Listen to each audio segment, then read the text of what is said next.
Mensagens que edificam, ministradas pelo pastor Sidney Ferreira.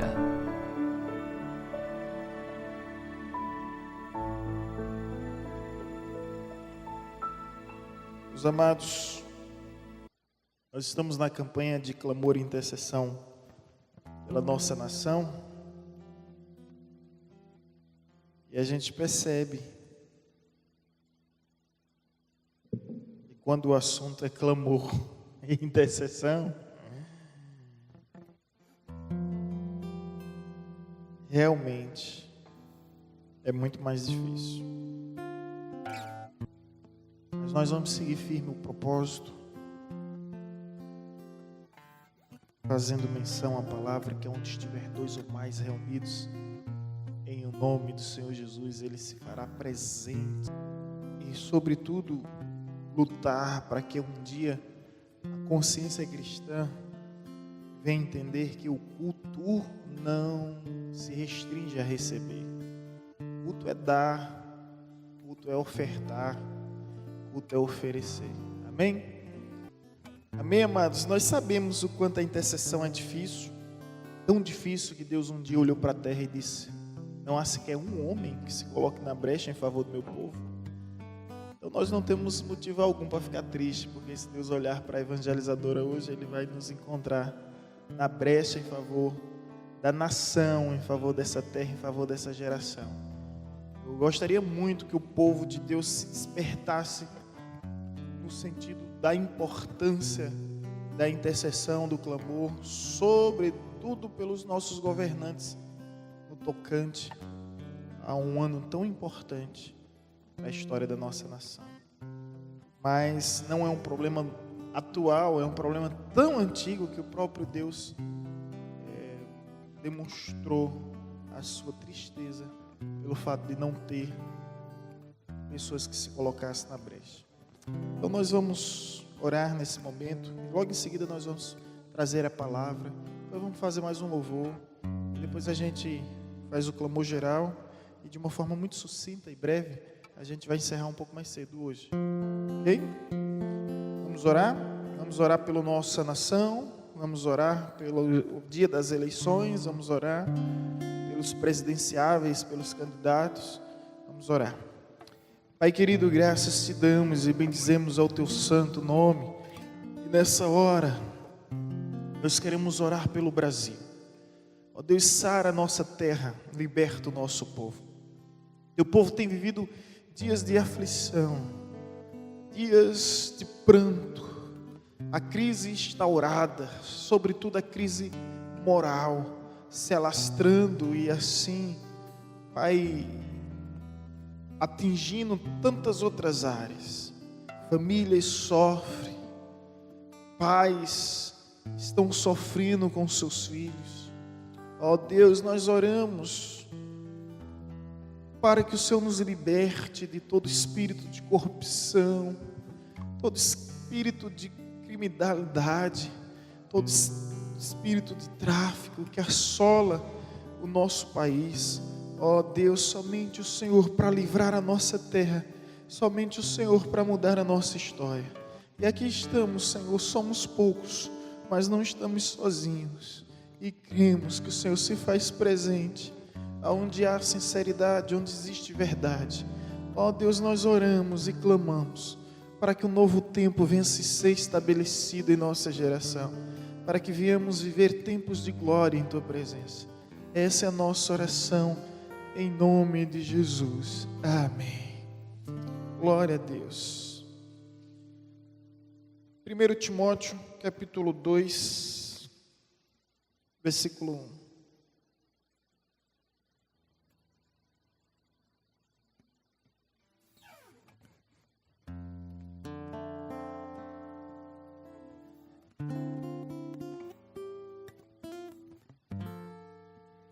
Primeiro Timóteo capítulo 2, versículo 1.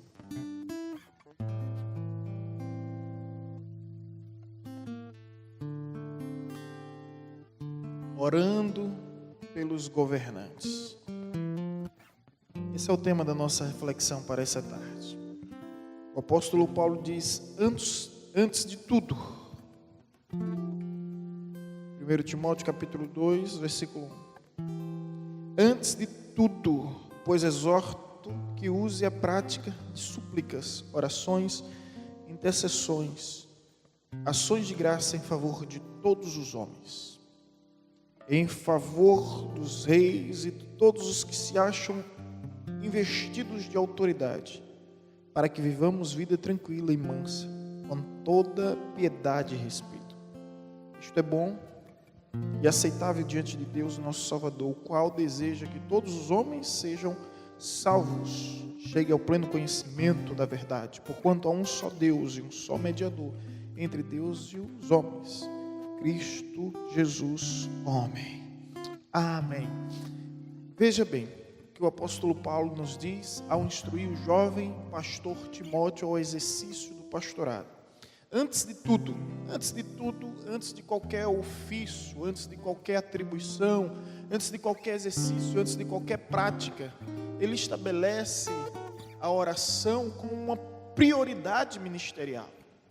Não adianta nos dedicarmos simplesmente aos louvores, à infraestrutura do templo, não adianta nos dedicarmos às questões administrativas que envolvem a igreja, as questões relacionadas à membresia, se nós não estivermos focados no que acontece além das quatro paredes. Por isso que ele é muito bem claro, antes de tudo, exorto, chama a atenção com veemência, que se use de práticas, e agora vai dizer em favor dos governantes. Minha pergunta logo de início para nossa reflexão: por que orar por eles? Bom, a Bíblia responde, você vai encontrar em Salmo 33, versículo 12. Salmo 33, versículo 12.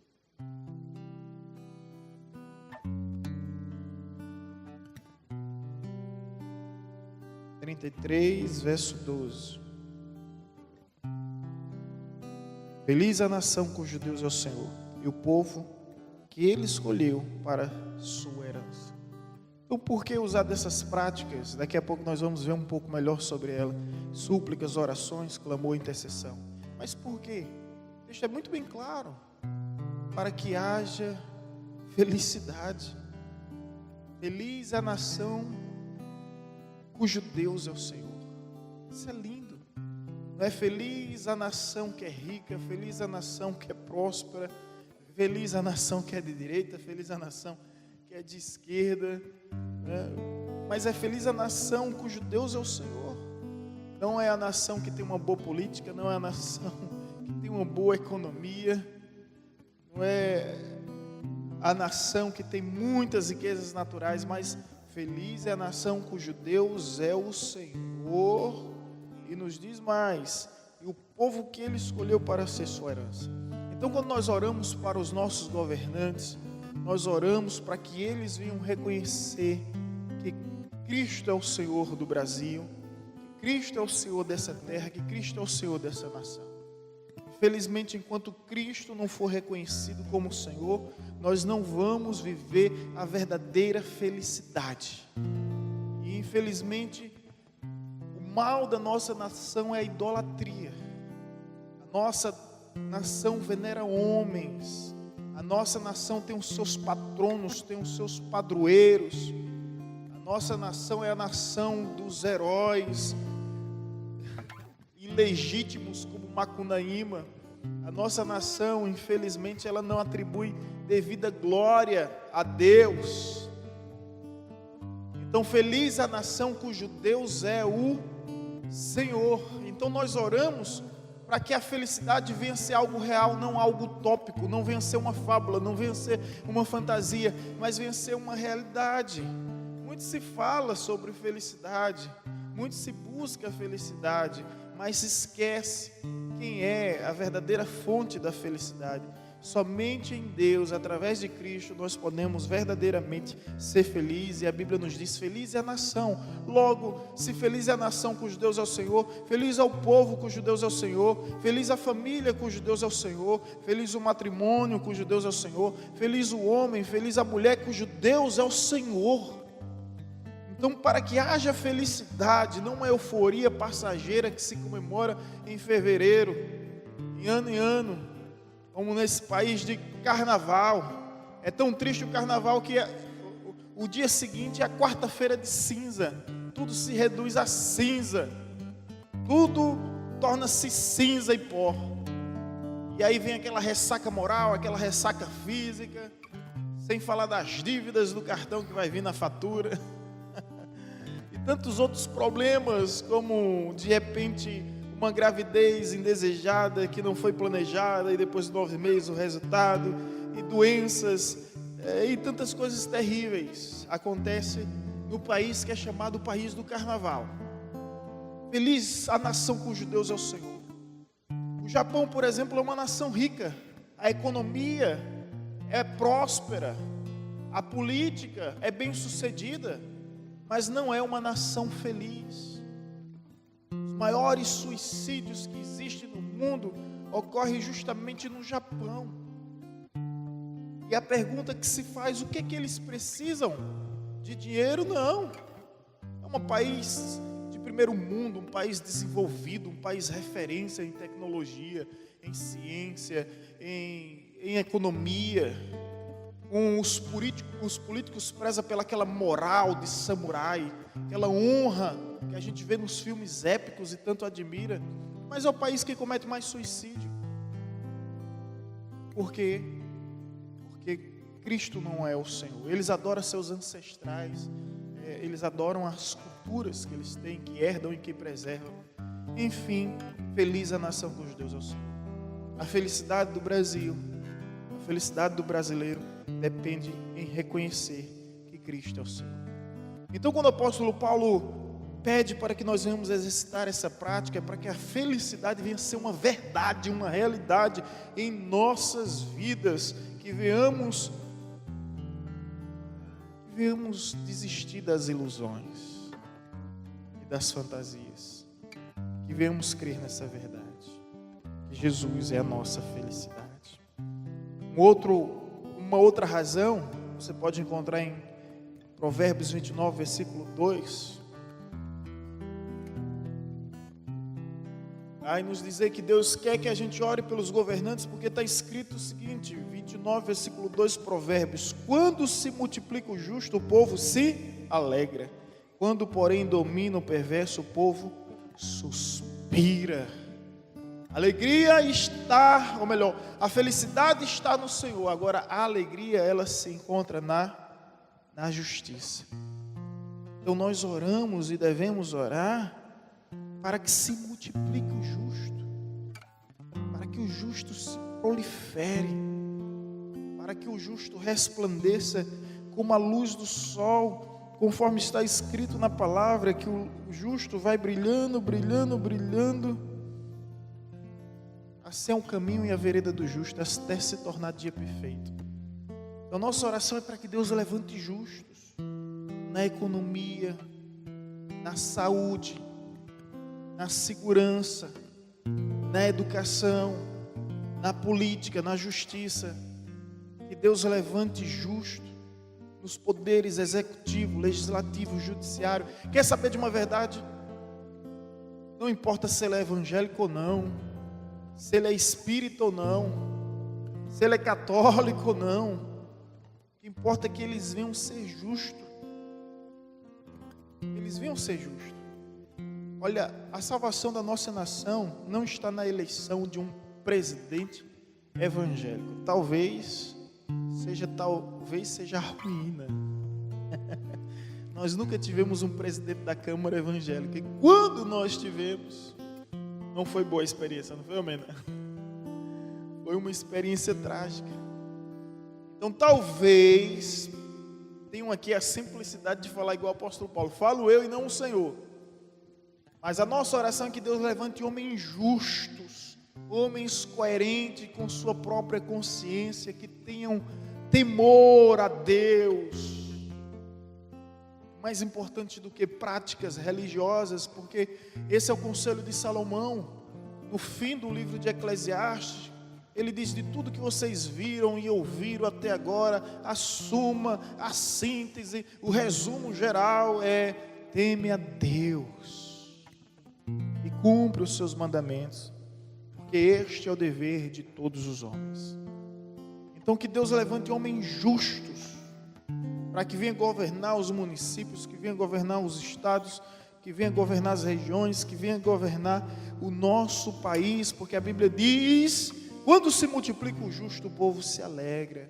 Hoje o povo sofre, hoje o povo geme, por causa dos ímpios e os perversos que estão dominando, e dessa forma o povo suspira. Veja por quê. Deus, através de Paulo, pede para que a gente venha usar dessas práticas, e a evangelizadora está fazendo isso. E o que está acontecendo aqui está sendo registrado no céu. E nós, como igreja, estamos fazendo o nosso papel. Eu espero que cada um faça em sua casa individualmente, mas nós estamos aqui em comunidade. Em comunidade, representando o reino de Deus nessa terra, para orar pelos dias que nos aguardam, e nós não sabemos como eles serão, mas nós podemos profetizar que eles venham ser felizes a partir do momento em que Cristo vier ser o Senhor, que eles venham ser dias alegres a partir do momento que os justos prosperar. E Deus orienta-nos a fazer isso, gente, por uma simples razão. Às vezes nós esquecemos, mas está escrito em Provérbios 21, versículo 1: como ribeiros de águas, assim é o coração do rei na mão do Senhor, este, segundo o seu querer, o inclina. O inclina. Na monarquia, o cargo mais elevado é o cargo do rei. Todo rei na antiguidade era considerado como um soberano, às vezes venerado como um deus. Nós encontramos casos na Bíblia em que homens que eram reis ou que tinham determinada autoridade e posição exigiam ser adorados. Faraó, Nabucodonosor, até Herodes, entre tantos outros imperadores, como os Césares que existiu, exigiam ser adorados. O que Deus está nos dizendo aqui, através da sabedoria de Salomão, Provérbios 21, versículo 1: como ribeiros de águas, assim é o coração do rei, que está na mão do Senhor, e segundo o seu querer se inclina. Meu irmão, o coração de todos os homens está nas mãos de Deus, e segundo a soberania de Deus, esses corações serão inclinados ao nosso favor. Sabe o que o texto está dizendo? E a gente encontra tudo isso na Bíblia o tempo todo. É que Deus endurece o coração e Deus amolece o coração, a depender da nossa postura, a depender da nossa posição. Deus endurece o coração dos reis para castigar o povo, quando o povo não anda em seus caminhos.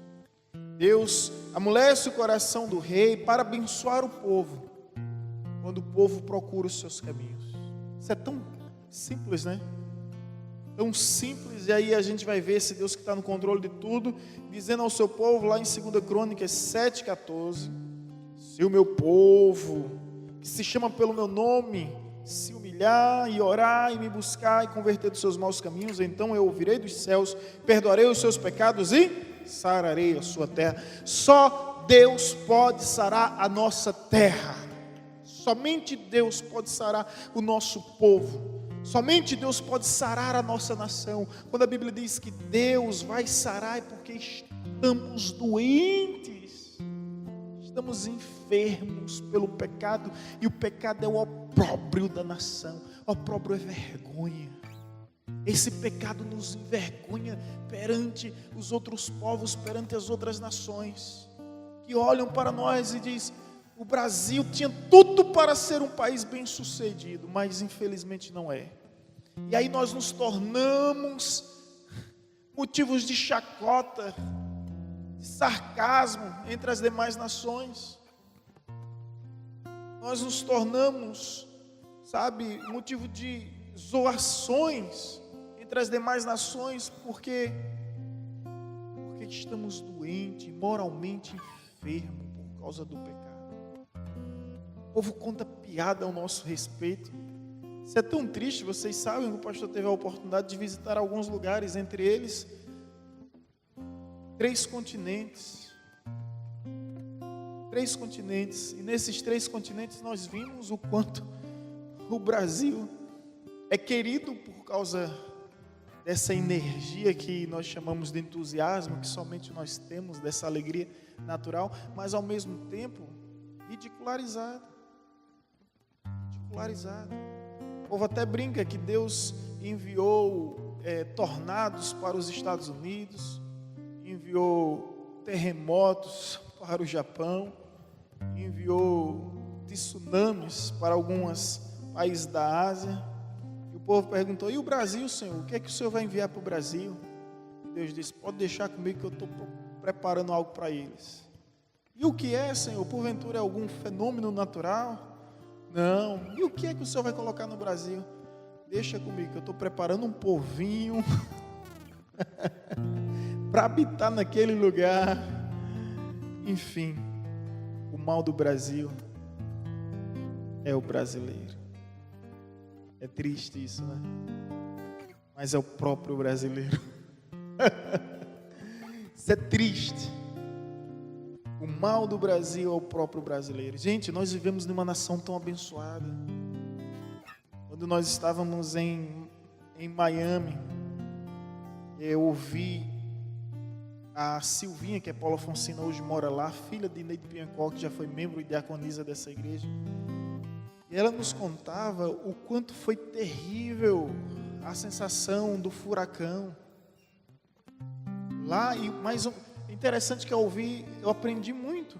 Ela disse que as pessoas se ajudavam, o valor da água diminuiu, o valor do gás diminuiu, as passagens aéreas diminuíram o valor. As redes de televisão ajudavam as pessoas e diziam: olha, se você precisar fazer alguma viagem, se você perdeu essa viagem, vai ser remarcada. Aqui no Brasil, nós tivemos agora em junho a greve dos caminhoneiros. Eu tive R$3.000 de prejuízo naquela greve dos caminhoneiros. R$3.000.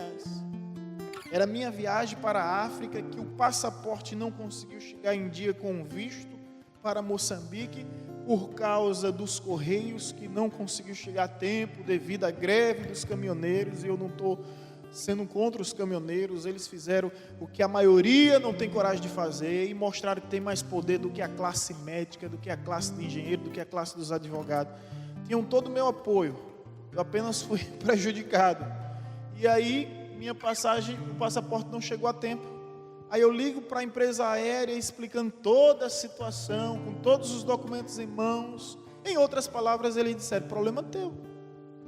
Em outras palavras, disseram: problema teu. E meu prejuízo foi quase de R$3.000, que saiu do meu bolso. Literalmente do meu bolso. Ninguém teve esse prejuízo foi meu. Aí eu: meu Deus, que coisa triste. Aí conversando com Silvinha lá, ela disse bem: olha, aqui todo mundo ajudava todo mundo. Aí eu vendo os vídeos aqui do pessoal no Brasil, comprando, era o que comprava e vendia mais caro, bem mais caro?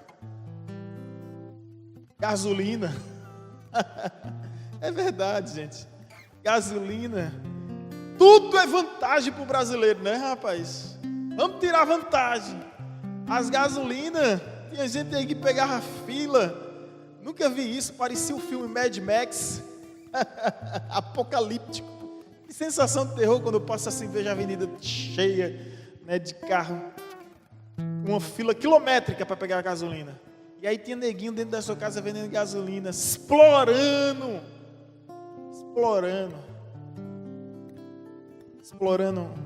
a fragilidade do outro.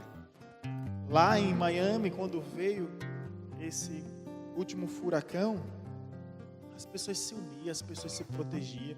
O governo ajudava, facilitava. Digo, meu Deus, realmente o problema do Brasil é o brasileiro. E aí, nós não podemos simplesmente nos entregarmos, não podemos nos render. Temos que nos levantar como profetas de Deus e profetizar uma nova geração, ainda que nós não venhamos viver. Meus amados, dia 7 de setembro, o Brasil comemora sua independência pelo que aconteceu em 1822. O grito nas margens do rio Ipiranga, que ressoa até hoje como um ato de orgulho. Mas a verdade é que nossa maior escravidão não foi de Portugal. Nossa maior escravidão não é física, não é humana. Nossa maior escravidão é espiritual. Nós precisamos nos libertar das algemas da corrupção, dos aguilhões da imoralidade. Nós precisamos nos libertar das prisões do pecado que assola a nossa terra, que assola o nosso povo. Só assim seremos uma nação grande.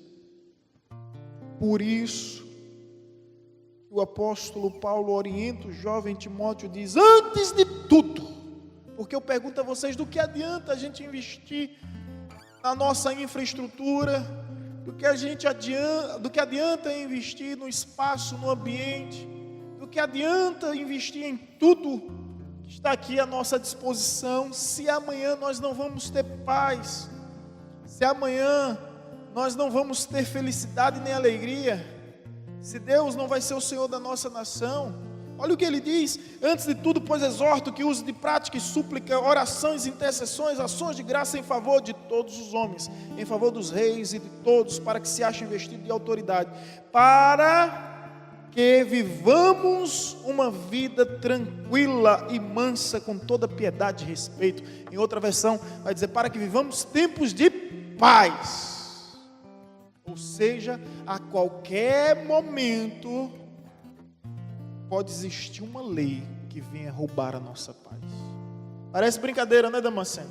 Mas há 4 anos, quando a irmã Camila Cibaldi era secretária dessa igreja, simplesmente o homossexual invadiu a secretaria exigindo que eu realizasse o casamento dele com outro homem. Acredita nisso? 3 anos isso. Olha que ousadia. E quando Camila disse que não fazia isso, ele quase roda a baiana aí. Eita Jesus.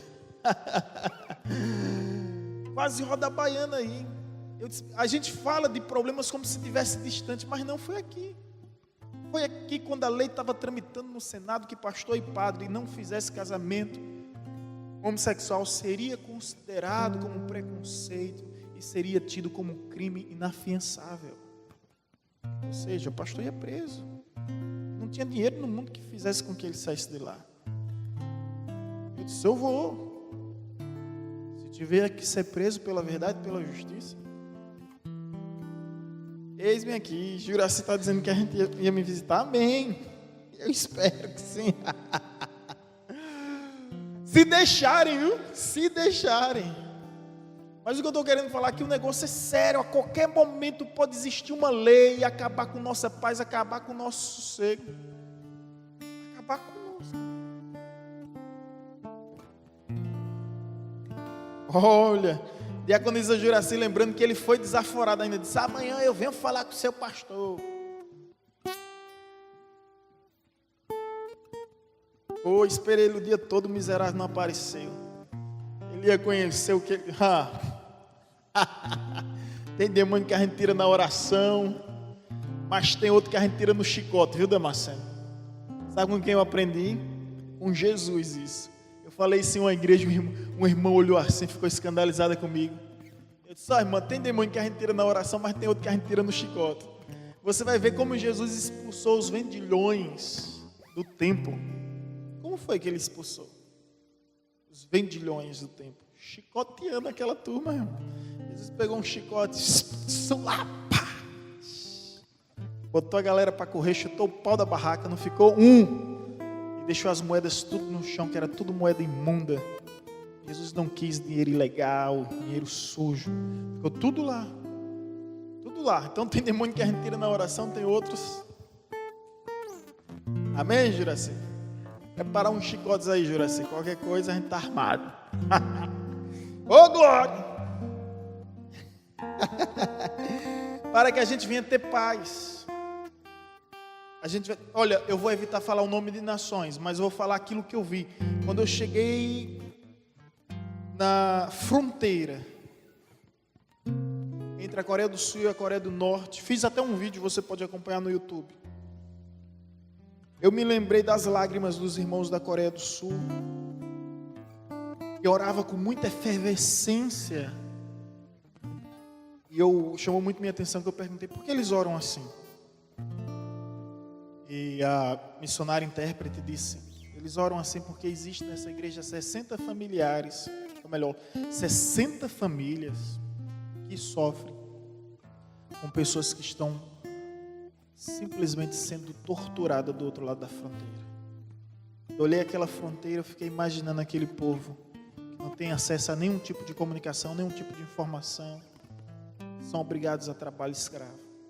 Tudo por causa de um governo perverso, tirano, algoz, carrasco,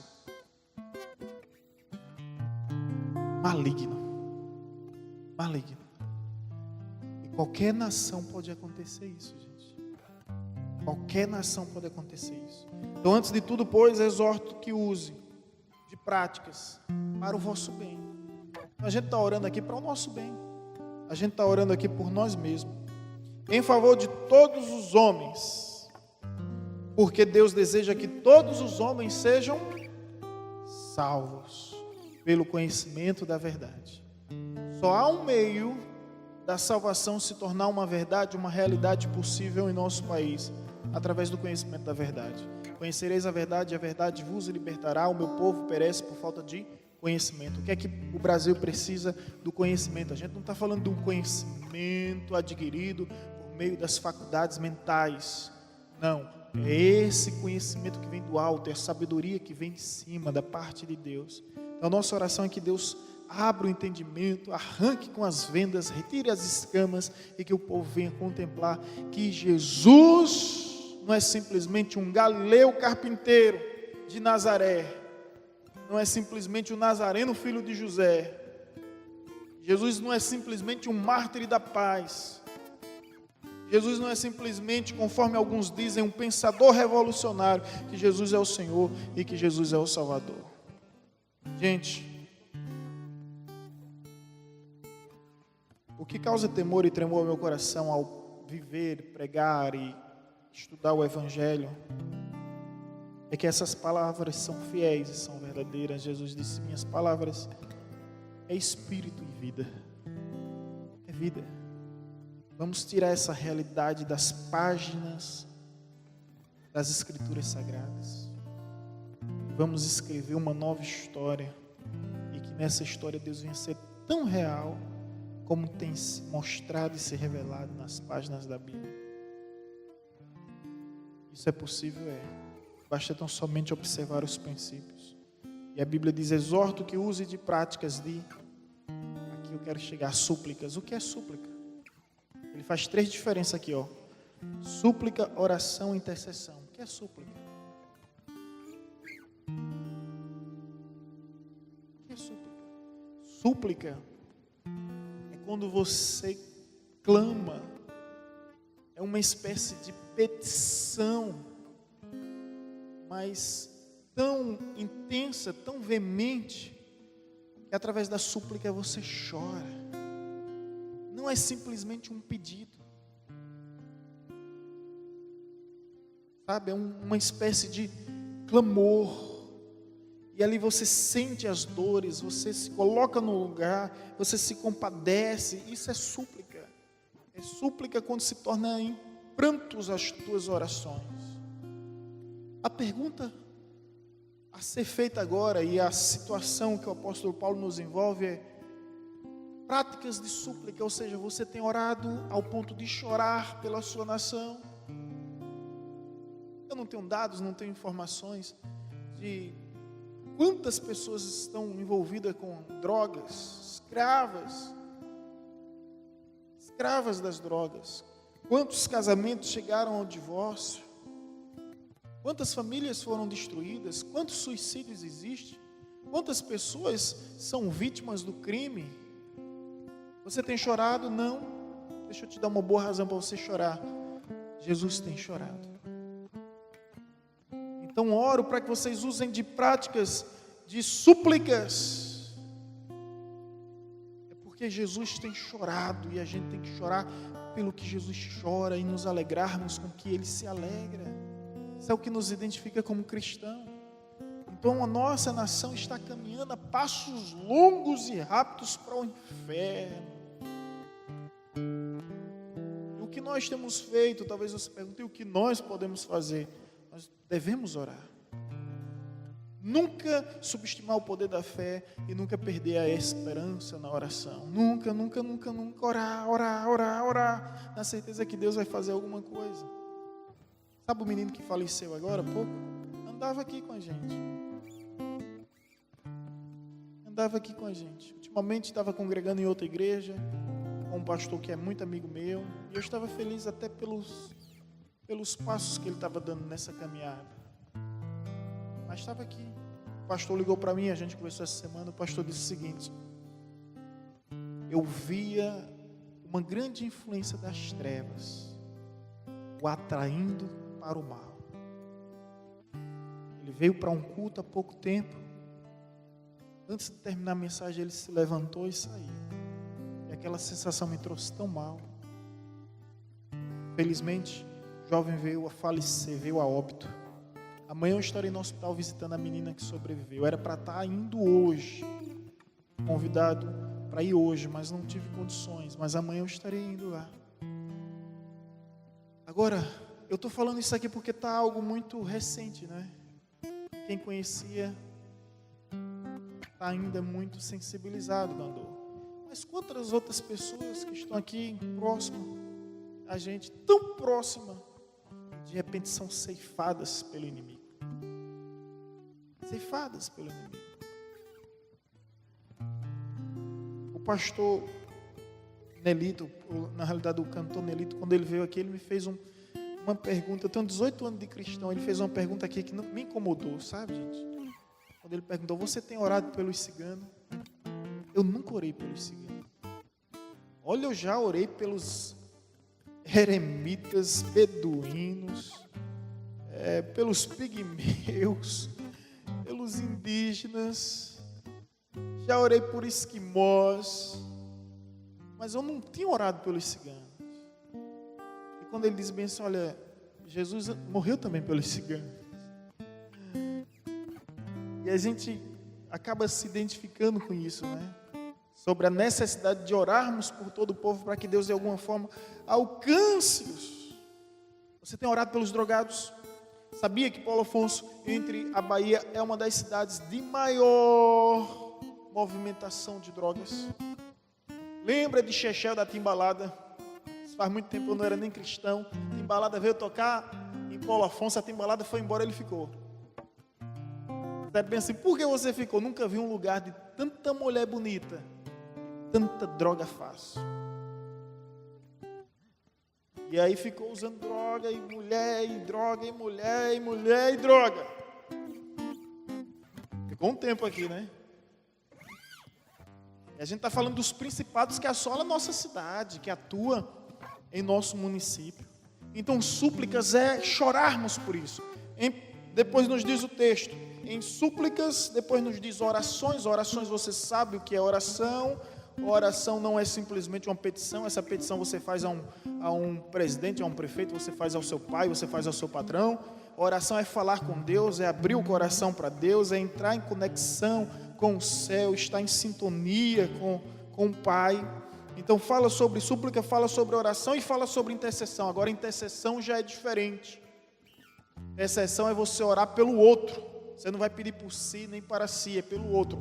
Isso é intercessão. É quando você clama pelo outro, quando você apresenta-se diante de Deus em favor do outro. Isso é intercessão, e a Bíblia vai dizer que o que nós precisamos é praticar súplicas, orações, intercessão, e aqui completa, meu irmão, e ações de graça. É suplicando e dando ações de graça, é orando e dando ações de graça, é intercedendo e dando ações de graça. Você consegue entender isso aqui? É agradecer a Deus antes do milagre acontecer. Será que nós já podemos fazer um culto de ações de graça pelo avivamento do nosso país? Alguém pode pensar, mas pastor, está longe. Mas é o que Deus manda dizer. E ações de graça. Eu vi pessoas aqui pela fé nessa igreja dar um culto de ações de graça pela salvação do meu marido. Alguém perguntou, mas seu marido ainda nem se converteu? Aí a pessoa disse, mas isso é tão certo, que eu já começo a agradecer a Deus. E realmente, Deus foi lá e converteu o coração da pessoa. Será que nós temos tamanha fé a fazer culto de ações de graça por algo que ainda não aconteceu? Isso é fé, firme fundamento das coisas que não se vê e a certeza das coisas que se espera. A gente tem um costume de só agradecer quando a bênção se concretiza no mundo físico, de forma visível e de forma palpável. Mas, gente, não é assim que Deus nos ensina. Você olha para Abraão, Abraão vai dizer o seguinte, eu te dei, ou melhor, Deus vai dizer a Abraão o seguinte, eu te darei. Depois Abraão pede uma prova a Deus, aí Deus muda o verbo. Deus diz, eu te dei. Só que Deus não tinha dado nada ainda. É incrível, isso está em Gênesis 15. Aí Deus diz, eu te dei. Ou seja, ainda ia tudo acontecer, mas Deus muda o verbo, eu te dei, porque isso é certo. Isso é certo. Quando Daniel entrou na presença de Deus e passou 21 dias orando, quando o anjo veio, diz, homem amado, estimado, o Senhor é contigo. Desde o primeiro dia que tu começaste a orar, Deus me enviou. Primeiro dia. O anjo veio 21 dias depois. Há quem pergunta, e o céu é tão distante assim? Não. O texto nos diz que quando os anjos vinham, encontrou uma legião de demônios, de principados e potestades que não queria que Daniel viesse ser abençoado. E que tentaram impedir de todas as formas. Mas Daniel prevaleceu. Gente, sabe o que eu aprendo nessa história? A vida de Daniel, a postura de Daniel fez toda a diferença. Eu queria só te dizer algo aqui, se você ainda não entendeu. A realização dos teus pedidos, a resposta para o teu clamor, a providência para as tuas súplicas já foi enviada por Deus desde o primeiro dia que você colocou no altar. Desde o primeiro dia. O que vai fazer a diferença, sabe o que é? É a sua posição como servo e como servo. Amém? Então, irmão, não sai da presença. Não sai do centro da vontade de Deus. A bênção está chegando. Pensou? A bênção está chegando, aí você de repente sai do centro da vontade de Deus. Aí sabe o que é que acontece? Volta para o final da fila. Volta para o final da fila. Ninguém quer isso, né? Então vamos estar no centro da vontade de Deus, para que quando a bênção de Deus vier, ela também seja abençoada através de nós, para que as promessas de Deus venham a ser abençoadas através de nossas vidas. Amém, meu irmão? Espero ao menos ter despertado a sua consciência como cidadão celestial, mas como cidadão terreno.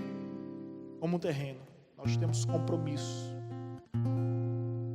com Deus dessa terra e temos compromisso com a terra desse Deus. Dai a Deus o que é de Deus, dai a César o que é de César. Não é dar a Deus o que é de César, nem dar a César o que é de Deus. Cada um no seu lugar. Vamos orar pela nossa nação?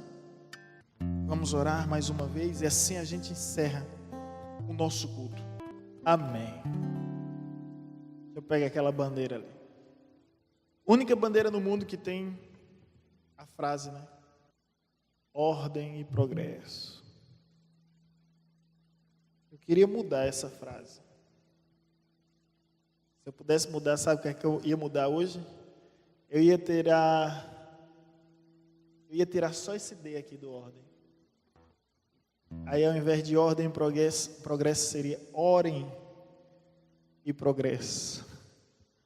Tira aqui, ó. Orem. E haverá assim ordem e progresso. Estenda suas mãos em direção à nossa bandeira e vamos orar pela nossa nação. Senhor, em tua presença ainda estamos e queremos sempre estar, pois sem tua presença não podemos, não queremos viver. Usa-nos, ó Deus, em nosso tempo, nessa era, para que venhamos resplandecer como luzeiros e assim iluminar aqueles que se encontram nas trevas através do resplendor da tua glória em nossas vidas. Ilumina-nos, ó Senhor, assim como fizeste com os teus servos ao longo dos anos. Faz conosco também. Faz os milagres acontecerem, se cumprirem em nossa geração. Nós queremos orar pela libertação da nossa pátria, pela libertação do nosso povo. Ó Deus, nós repreendemos toda entidade, principados e potestades que atua em nosso território. Nós oramos, Senhor, para que realmente venhamos viver o avivamento. Por isso repreendemos todo espírito de criminalidade, todo espírito de violência, todo espírito de acidente, todo espírito de corrupção, todo espírito de tragédia, todo espírito de perversão. Sim, Senhor, nós repreendemos na autoridade do teu santo nome. Assim como grandes homens de Deus ao longo da história clamaram pela sua nação, nós aqui estamos orando, Senhor, orando pelo avivamento. Ó Deus, aviva a tua obra e torna conhecida. Esse é o nosso clamor, essa é a nossa oração. Desperta, ó Brasil, dos quatro cantos dessa terra, que venha surgir um povo que te ame, um povo que clame a Deus por ti, um povo que não veja solução para os problemas simplesmente nas questões políticas, nas questões econômicas ou administrativas, mas que venha reconhecer que o Brasil precisa de um despertamento espiritual. Gera temor, Pai, gera temor nos corações, para que os homens venham administrar essa nação com justiça, com honestidade, com equidade, e que o teu nome venha ser glorificado. Essa é a nossa oração, em nome de Jesus. Amém, amém, amém. Cumprimente o seu irmão da esquerda e da direita. E vamos em paz, em nome de Jesus. Salva, Senhor.